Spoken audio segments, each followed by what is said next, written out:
IWER.com. Here's what's happening. Good afternoon. I am Vanessa Thomas with the 12 o'clock news on the street, 919 FM, and online Facebook and YouTube. In the headlines, COVID-19 deaths and new infections continue on a worrying rising trend. 2 men swept out to sea while fishing in Blanchisseuse. Internationally, Austrians refusing COVID vaccine will face up to $4,000 in fines. And now the news in detail.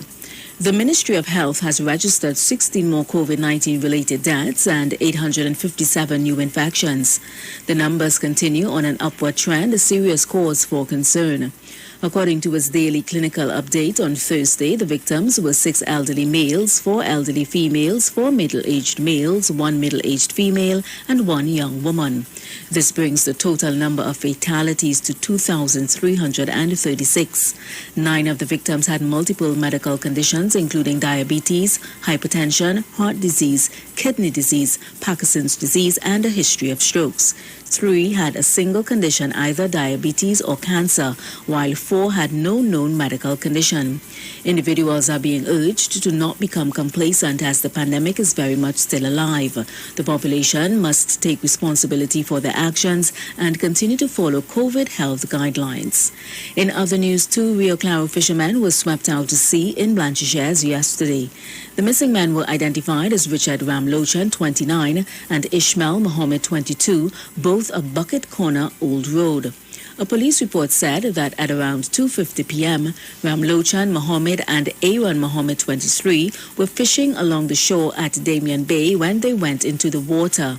They got into difficulties because of strong currents, but Aaron Mohammed was able to swim back to shore. Ramlochan and Mohammed were swept out to sea and disappeared beneath the waves.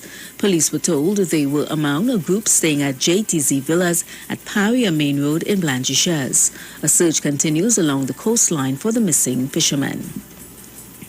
International news, Austria's conservative-led government has announced the details of its plan to make coronavirus vaccine compulsory, saying it will apply to people aged 14 and above.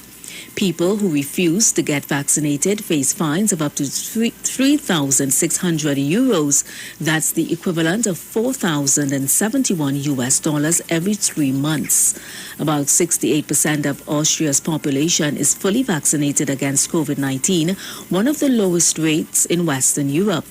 Many Austrians are skeptical about vaccines, a view encouraged by the far-right Freedom Party, the third biggest in parliament. As infections set records 3 weeks ago, the government announced a 4th national lockdown and said it would make vaccines mandatory for all, the first European Union country to do so. Austria's Minister for Constitutional Affairs, Caroline Estadler, says government does not want to punish people who are not vaccinated, but they must win them over and convince them to get vaccinated. The vaccine mandate, which must be approved by Parliament, is due to start on February 1st and last through January 2024. 2 opposition parties have already supported it, suggesting it will be easily passed. And that was the 12 o'clock news on the street, 919 FM, and online Facebook and YouTube. Recapping the headlines, COVID-19 deaths and new infections continue on a worrying rising trend. 2 men swept out to sea while fishing in Blanchisseuse. And internationally, Austrians refusing the COVID-19 vaccine will face up to 4,000 in fines. To enjoy your afternoon, I am Vanessa Thomas.